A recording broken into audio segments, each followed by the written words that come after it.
From home today. All righty. Thank you for taking the time to hop on here with me. Sure. So I have a few questions for you. I think I have about like 10 or 11 Okay. lined up for you. But can you just for my teacher like introduce yourself for the video? Sure.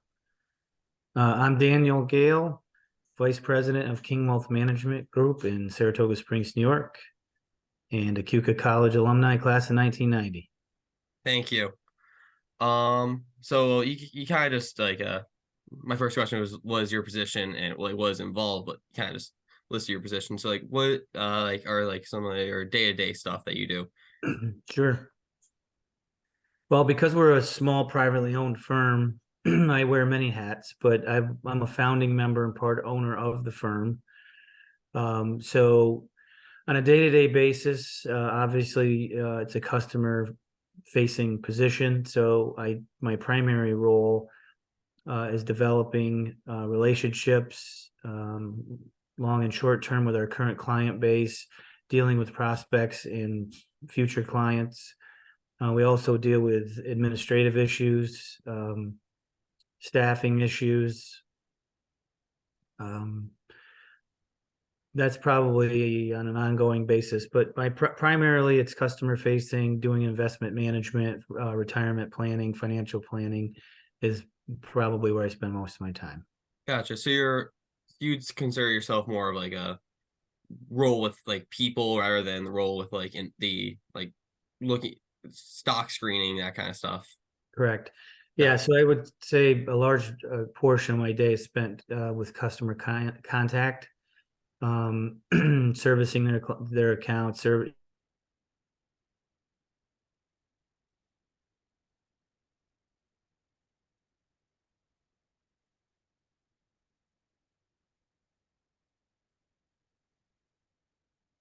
Standpoint, but we do manage all the assets ourselves. Gotcha. So yeah, my next question is like how do you get into this like the field of well finance in general, but then specifically like becoming a financial advisor?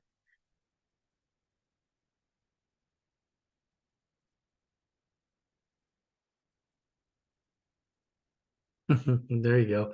Sorry about that. My laptop just lost internet for a second. Oh, that stinks. Yeah. But okay. So like how'd you get into the field of finance and the this like career in particular? How did I get into it? Yeah. Yeah, actually, so my major was public administration with a minor in business management. And when I got out of school, it took me about a year to get traction, and I got into the banking industry actually as an assistant manager at a bank. So I was on the retail side of banking and did that for about 8 years, and continued to improve my knowledge and understanding of banking and finance, planning, and so forth. During that time, I got my licenses to sell life insurance and mutual funds at the retail side again of banking. And then my last 2 years, I was in the private clients group, dealing with clients, with high net worth clients that had trusts and large relationships with our bank's private bank. And I was the center of the hub, servicing hub. So I was the client representative. And then we had attorneys and investment managers that came off of that servicing model, that I worked with, but I coordinated all of that.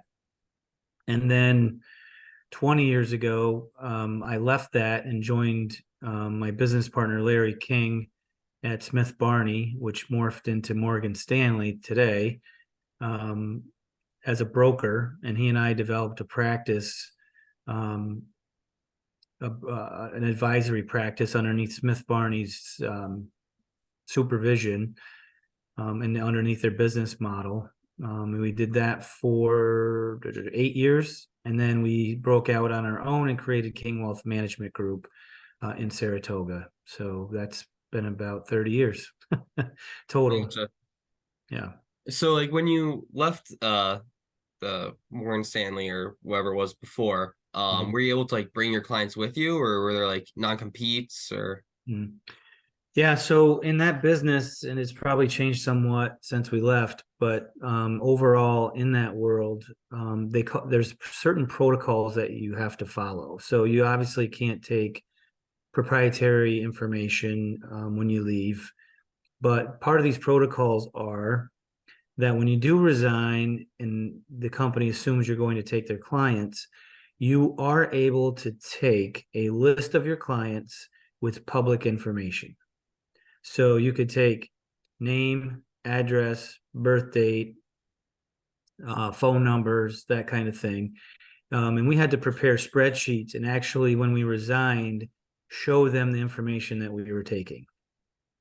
Gotcha.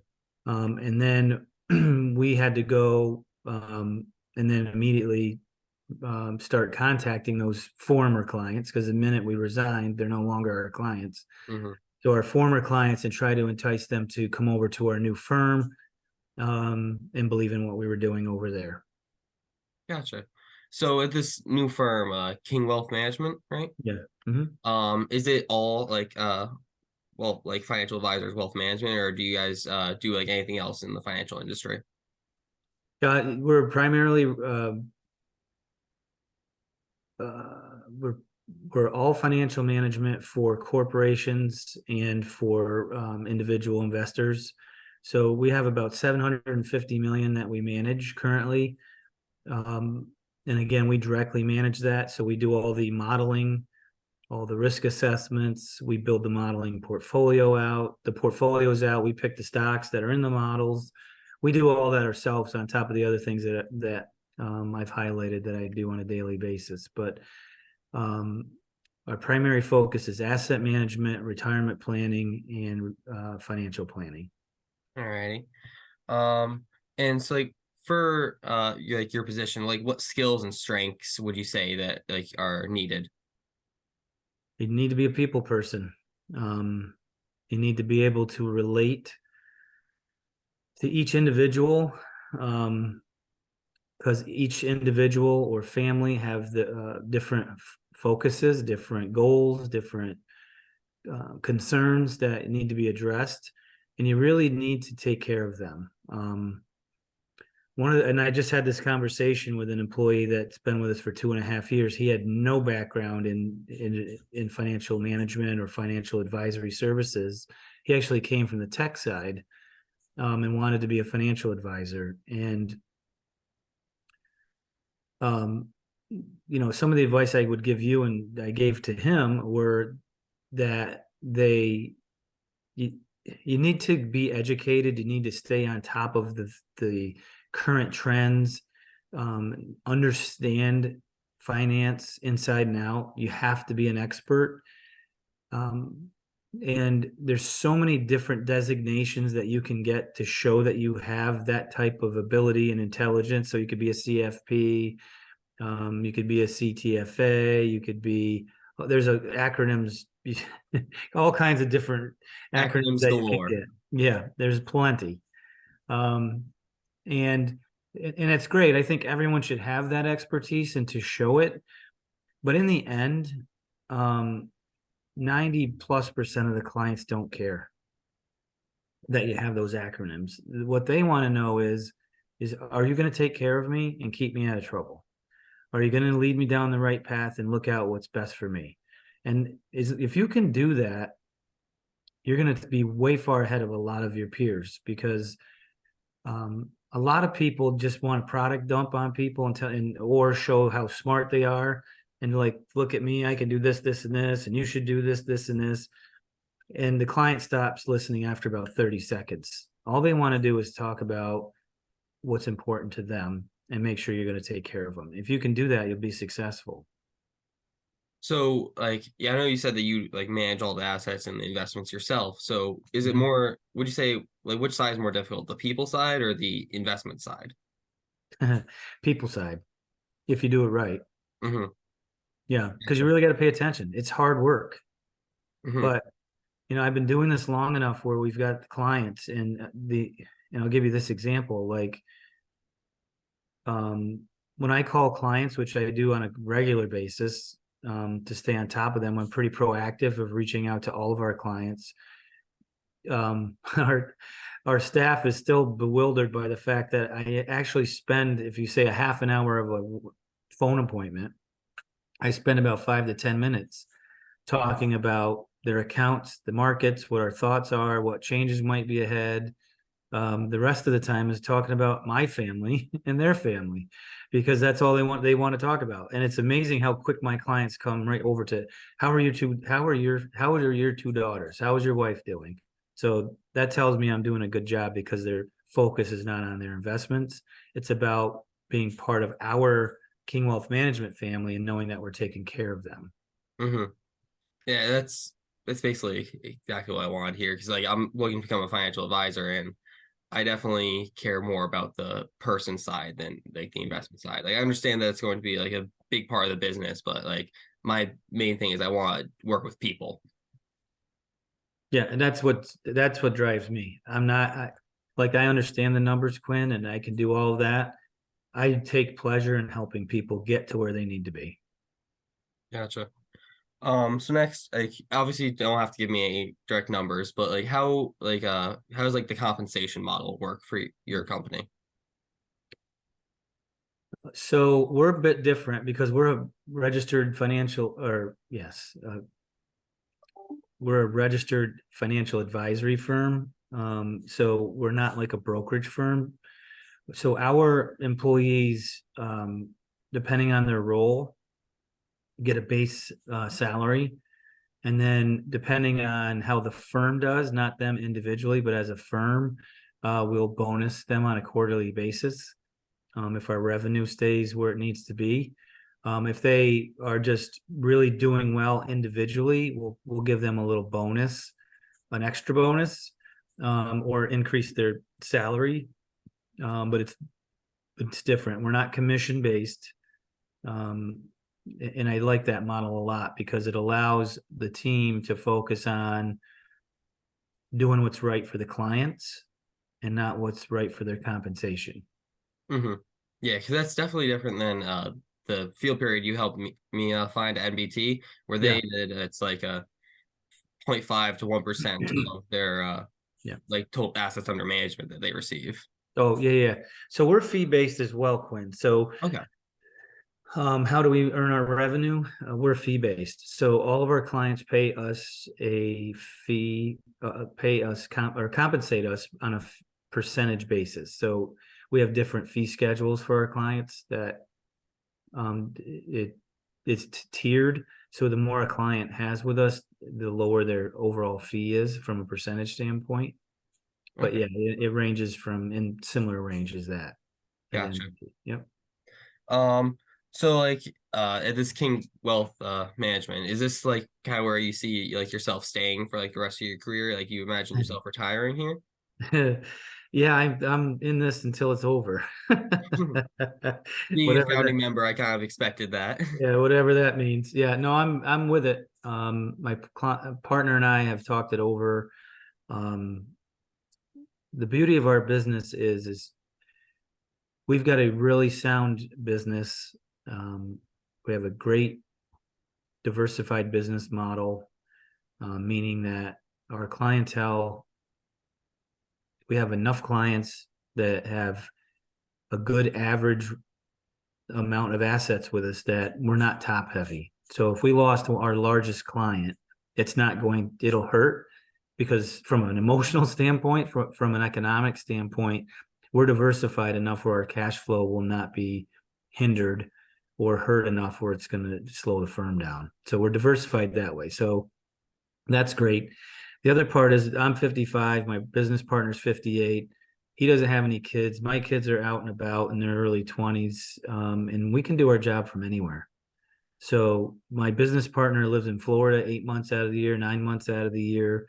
My wife's still working. She'll be retired in 2 years as a school teacher. And, we may go rent a house in Florida for a month, or I can go for 2 weeks somewhere and work from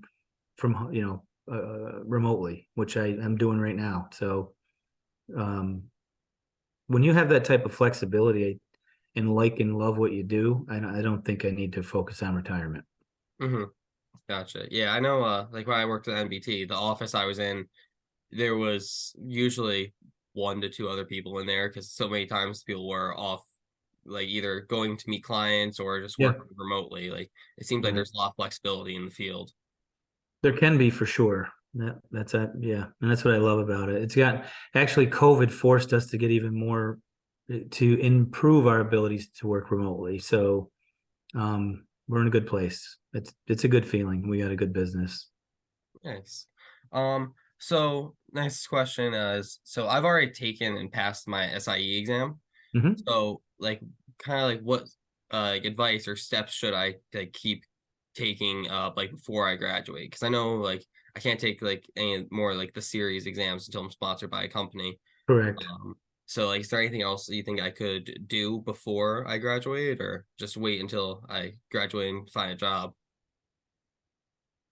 Well, I think it'll if you can find a designation, an area of focus. There's so many out there, but find one that's legit that you can search this. Like, what are the top designations? So, um, most employers now are looking for someone with a CFP. But to get that, I think you have to have your master's degree or 3 years in the business. So maybe you can find another one that, like a certified retirement officer. I mean, there's all kinds of different ones, but go look up the top designations and see what the prerequisites are, and maybe try to get one of those. I mean, they have like certificate programs. Maybe you can do that. Might be less expensive and quicker. Hmm. But take a look at that. That won't hurt. That'll just show initiative that you're looking to hit the ground running by your future employer. Yeah, I already know that like already having taken and passed the SIE exam like kind of gives me a head start over a lot of people getting into the Yeah, business. 100%. Yeah, yeah, I definitely would do that. Um, the one thing I will, and I don't know what your other questions are, but just on top of that, or following through on this question, is that um, this is a hard business, really difficult. And what I mean by that is there's a high failure rate of new employees, especially starting from scratch.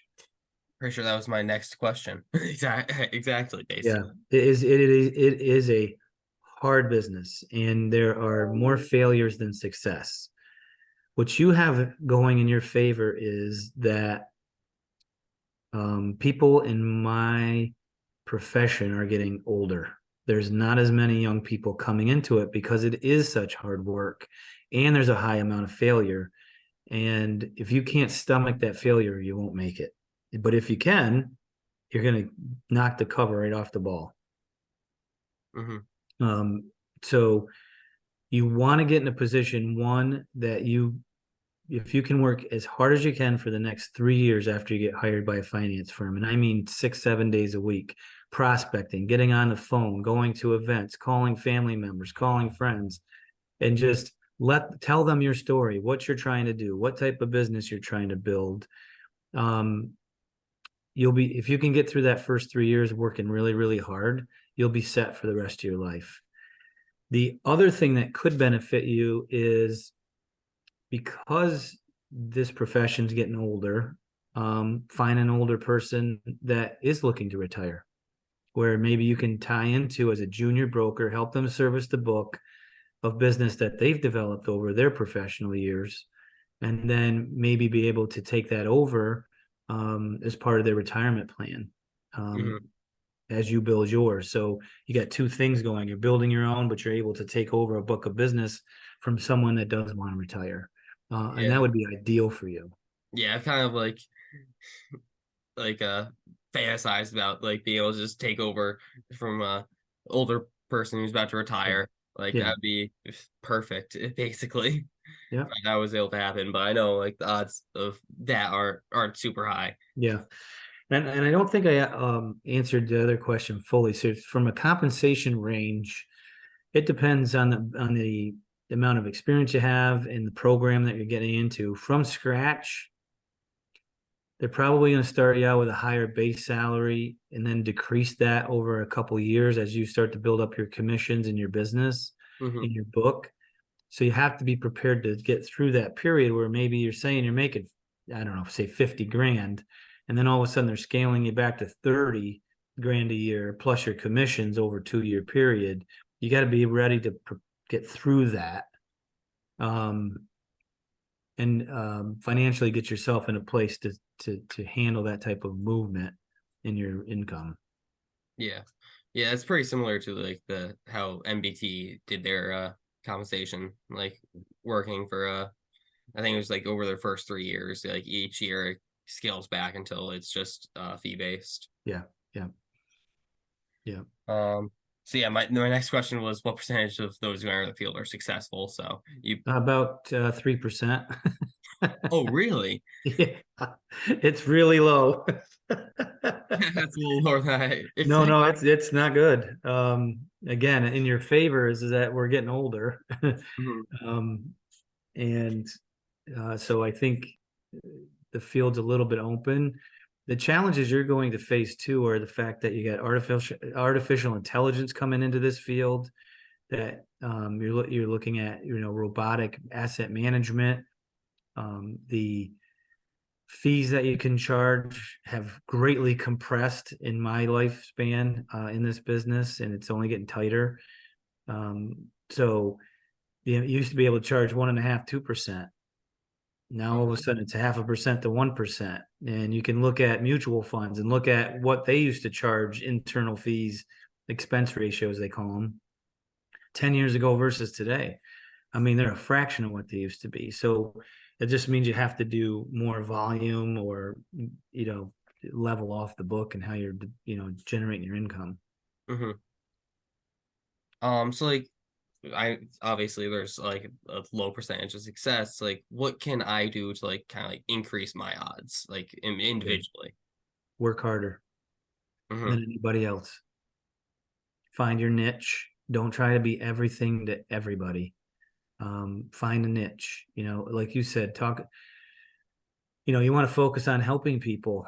You should start developing what that is going to entail, what it's going to look like. How are you going to present yourself, so that you come across that way?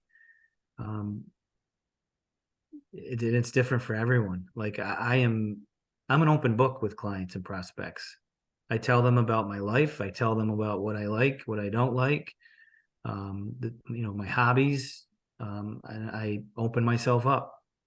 And I think that quote unquote vulnerability comes across well to clients, that I care, and that I'm not pretentious or not trying to tell them how smart I am, that I'm focused on them. But the whole thing is, it's got to be genuine. And I think for you to be successful is outwork people, and make sure that when you sit down with someone, that it doesn't come across that you're so hungry for a sale or to close a piece of business that you're going to do or say anything to get that piece of business. It is sitting back and staying calm, and relaxed and focused on them. All the questions should be open-ended questions about them and their life and what their goals are. What, if they're already investing with somebody, you know, tell me what you like or don't like about your current advisor, your current broker, but have that lined up, and to kind of develop now who you want to be and how you want to present yourself, and then outwork them. Hmm. So like when you're meeting with a new client, do you have like a list of pre-prepared questions, or you just kind of go in there, start talking, and then see your stuff out with like that way? Yeah, I used to. I used to write just. I'd get a rough idea what they were looking for and what their asset levels are, because we'd ask for statements up front, list of assets, what their goals are, but for meeting with me, and then sketch out some questions. And so I would I have them right in front of me and like go through the list. Probably in the initial stages of my career, I would say I probably kept it there as a cheat sheet. Um, but after a little while, you'll be able to rip those questions off without having that cheat sheet. And you'll get into a rhythm where you know exactly how you'd like the meeting to go, and what questions you're going to ask and how to ask them. Gotcha. So I know you said that like the people aspect is a little more difficult than like the asset Yeah. investment asset aspect. Yeah. But like what is like the like was the people part like the hardest part of the job, or is there something else that like sticks out? Well, I told you earlier that it's my favorite part of the job, but it's also the Mhm, most difficult because when you deal with people, you got to deal with emotions. So, back in 2008, 2009, when the market sold off 50%, that was a really difficult time because even though we were proactive in the management of those assets and our clients only lost about 30% versus the market being down over 50, mhm, emotionally, personally, I took a 30+% pay cut and I didn't do anything wrong because we're tied percentage wise to the assets under management. So you got to be prepared for that, mhm, right? You're taking a gut shot. If the market goes down, all of a sudden you're making less money and working the same. But on the flip side, during that time frame, when you get in those downturns, um, your clients need to vent, and that was a tough period. And I was getting yelled at by clients and friends, and some of it got nasty. But you can't, and you can't, push back. You just have to defend your position and what you're doing, and tell people to stay the course. And you become a psychiatrist because then you're really talking about the emotional side of the investing, um, more so than the numbers. mhm. So that can be really, really difficult. That was probably the toughest one. COVID was really tough. But the beauty of it is, and this is what I tell our clients is that, um, this business of financial management is commoditized. So everybody's doing the same thing, using similar models, using the similar theories.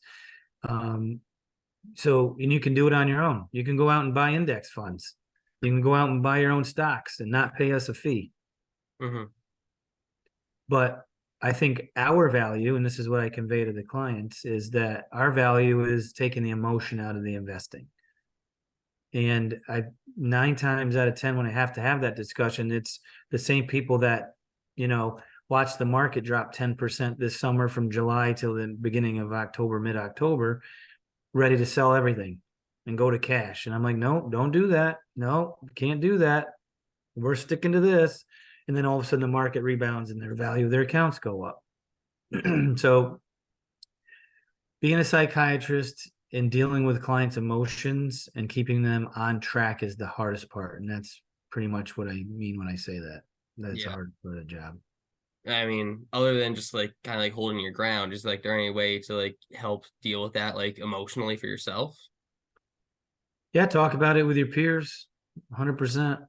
People in the office are dealing with the same thing. So, finding someone in the business that you're comfortable with, that you could pick up the phone or go out for lunch with and say, man, I'm getting pounded. What are you doing? And stay up on top of trends. How are you responding to this? How do I deal with this? And just have a mentor or a friend that you can talk to help you get through those that have, people, anybody in this business has lived through those times. It's just being prepared for it and how to handle it and stay and don't get rattled. Mhm. Gotta have a Um, poker face. yeah. So only a couple questions left. I don't want Sure. to keep you on too late. No, Um, you're fine. so like when you first got into the field, I know you say like working like 6, 7 days a week. Like how did you manage like the work-life balance like when you first Yeah. got in? That wasn't easy because I had two young kids.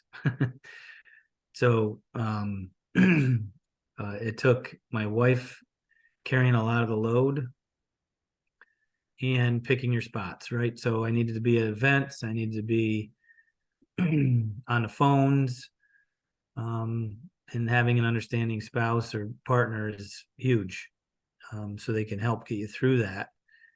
And I'll tell you what, I was scared to death when I had a very comfortable bank job that was completely different than what I jumped into. And I took a big leap, and I said to her, this is either going to fail and I'll have to go back to banking, which I know I can, or this is going to be really successful. And knock on wood, it's been really successful. And it's just because I was able to get on board with someone that had established book of business. I was able to bring about $30 million of client assets with me when I left Fleet Bank. And, over these 20 years, my business partner and I have tripled our book of business. So, and we went from he and I and one other employee to now we have he, I, and that same employee and six others. So, we've been able to grow it, but it comes with scars and bruising and hard work. But it's a life balance, and I think getting that work in when you're younger, and you don't have the family probably makes it a little bit easier. So, I mean, if you're going to get into it, I think you're getting into it at the right time. Nice. So I know you mentioned like AI and like robotic like investment kind of things. Like, um, do you see this like for me coming into it? Do you think this could be like a long-term career or like Yeah, I do. The reason being is there will be certain aspects of this profession that are going to move towards AI, right? So, asset management models, people will start using AI. Trading, you could use AI, any of that stuff. But in the end, this is a people business, um, especially for those that develop wealth and need or want to develop wealth and need a plan. There has to be personal interaction, um, in that process. There has to be eye to eye, face to face contact. Um, I don't think that'll ever go away.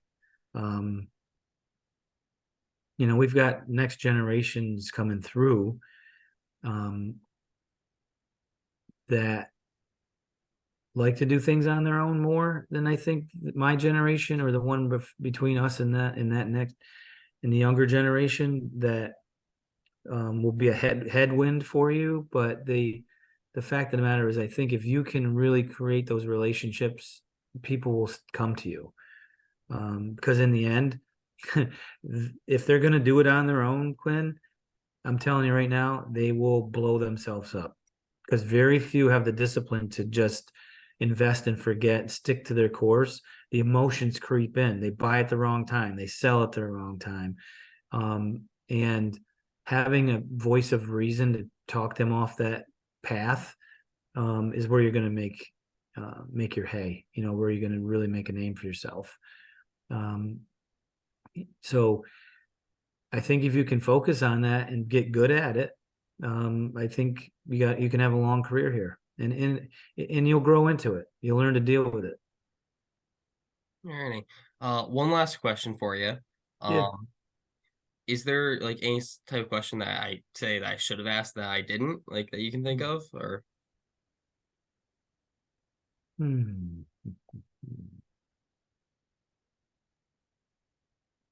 Yeah. What pitfalls should you look out for as you're going out to find a job in this field? Um, you want to be really careful and think highly of yourself enough that you don't want to just dive in at the first job that's offered to you. Do your homework, ask people, what do you think about this? If you get an interview with XYZ company and you do your homework, ask around, what do you think about this firm? What do you think about this side of the business? Um, because as hard as this business is, um, I'll speak freely and openly about it. There's some bad players in our business, and that's why it is highly regulated, and there's a ton of oversight because there are a lot of people that are in it for the money and not what's best for their clients.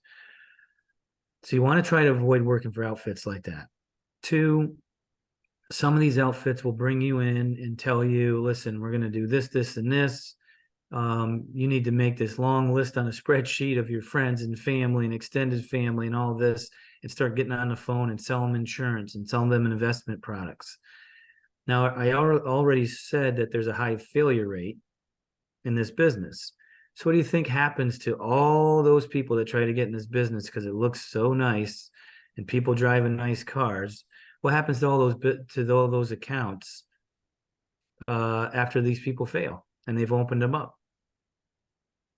They end up with the big producers at these firms, Yeah. right? So Mhm. you gotta watch for that because you could fall into that pothole and work your butt off, and then you hit a bump and it's just not working well, and then all that business you tried to develop goes to the partner, or a senior partner or a senior member of that particular firm. That's just the way it works. So ask the right questions and find a good situation for yourself.